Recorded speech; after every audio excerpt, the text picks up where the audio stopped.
बिस्मिल्लाहिर्रहमानिर्रहीम। अस्सलाम वालेकुम स्टूडेंट्स, उम्मीद है कि आप खैरियत से होंगे। आज मैं कंप्यूटर साइंस क्लास 10th की एक और क्लास के साथ हाजिर हूँ। चैप्टर नंबर हम 2 डिस्कस कर रहे थे और चैप्टर का नाम है प्रोग्रामिंग इन सी। आज का जो हमारा टॉपिक है rules for declaring a variable name in C language.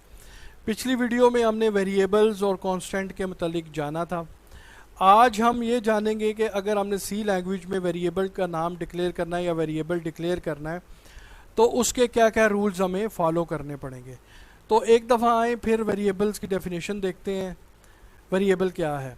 A variable is a named memory location. Basically variable एक मेमोरी में लोकेशन का नाम होता है। जब हम कोई भी वेरिएबल डिक्लेयर करते हैं, उसका नाम रखते हैं, तो मेमोरी में जगह वो रिजर्व हो जाती है उस नाम से।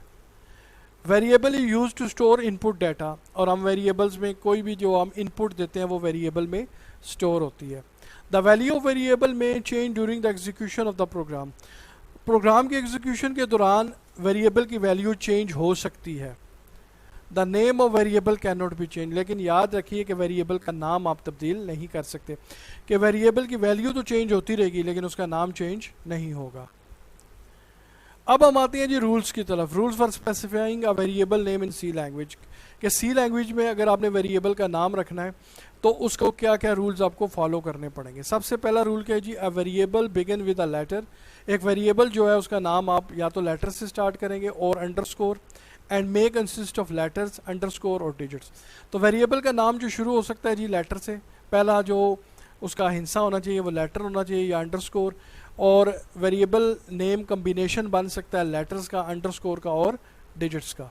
एग्जाम्पल है, जैसे हमने देखे ये 3 वेरिएबल जो हैं ये इनवैलिड है, यानी ये वैलिड वेरिएबल नेम नहीं है। आप 9 मार्च में देखें तो पहला जो है वो डिजिट है 9, तो वेरिएबल नेम के पहला जो स्टार्टिंग है वो लेटर हो सकता है या अंडरस्कोर से, लेकिन डिजिट नहीं है। दूसरे में आप देखें स्टार है, हैश स्टार लिखा हुआ है, ये भी वैलिड नाम नहीं है क्योंकि पहला जो इसमें जो हिस्सा है वो है हैश है।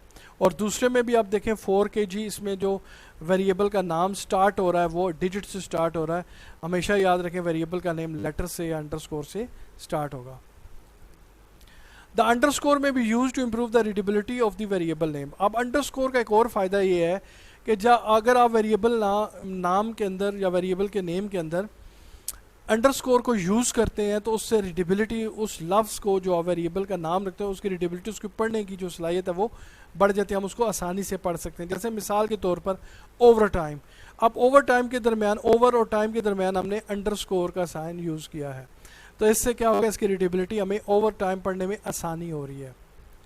There is no restriction on the length of a variable name. याद रखें सी में वेरिएबल की लेंथ की पर कोई रिस्ट्रिक्शन नहीं है, कोई पाबंदी नहीं है, लेकिन only the first 31 characters of a variables are significant.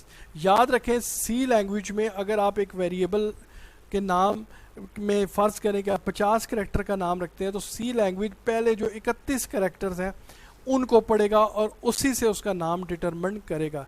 यानी 31 कैरेक्टर जो होंगे वो उसके नज़दीक सिग्निफिकेंट होंगे। This means that if two variables have the same first 31 characters, they are considered to be the same variable. इसमें हम मिसाल इस तरह ले सकते हैं, अगर हमने 2 वेरिएबल डिक्लेयर किए हैं और दोनों के नाम मुख्तलिफ हैं, लेकिन उनके मुख्तलिफ इस तरीके से कि पहले 31 कैरेक्टर्स जो है उनके एक जैसे हैं, उसके बाद जो नाम है वो चेंज होता है। तो क्योंकि सी लैंग्वेज पहले 31 कैरेक्टर को सिग्निफिकेंट मानता है तो लिहाजा दोनों को वो एक जैसा कंसीडर करेगा। Both upper and lower case letter allowed in naming variable. याद रखें सी लैंग्वेज में दोनों केस आप कैपिटल लेटर्स में भी और स्मॉल लेटर में भी, लेटर्स में भी आप वेरिएबल का नाम रख सकते हैं। An upper case letter consider different from a lower case. और लेकिन ये इसमें फ़र्क करेगा क्योंकि सी एक केस सेंसिटिव लैंग्वेज है। कैपिटल लेटर में जो नाम आप रखेंगे और जो आप स्मॉल लेटर में नाम रखेंगे, चाहे वो सेम नेम हो, लेकिन सी लैंग्वेज उन दोनों को डिफरेंट कंसिडर करेगा। जैसे मिसाल के तौर पर, जैसे एक मैंने वेरिएबल का नाम रखा JET, जेट। अब ये कैपिटल लेटर में है, ये डिफरेंट होगा। अगर हमने पहला लेटर कैपिटल डाला, बाकी स्मॉल, या दोनों सारे स्मॉल लेटर, तो इन तीनों को वो डिफरेंट कंसीडर करेगा। गो के स्पेलिंग सब के एक है, लेकिन क्योंकि लेटर के केस में फ़र्क है इसलिए सी लैंग्वेज इनको डिफरेंट कंसीडर करेगा। Special character can not be use the variable name, for example hash, question mark and @ sign. तो इन स्पेशल कैरेक्टर्स को आप यूज़ नहीं कर सकते वेरिएबल के नाम के तौर पर। Reserve words of C language such as INT, case, if etcetera can not be use as a variable. इसी तरह सी लैंग्वेज के जो रिजर्व वर्ड्स हैं उनको भी आप वेरिएबल के नाम के तौर पर यूज़ नहीं कर सकते। A variable can be declare only for one data type. याद रखें जब सी लैंग्वेज में आप वेरिएबल डिक्लेयर करते हैं तो उसके साथ आप डेटा टाइप डिस्कस करते हैं, तो वो एक वेरिएबल में एक ही डेटा टाइप होगी।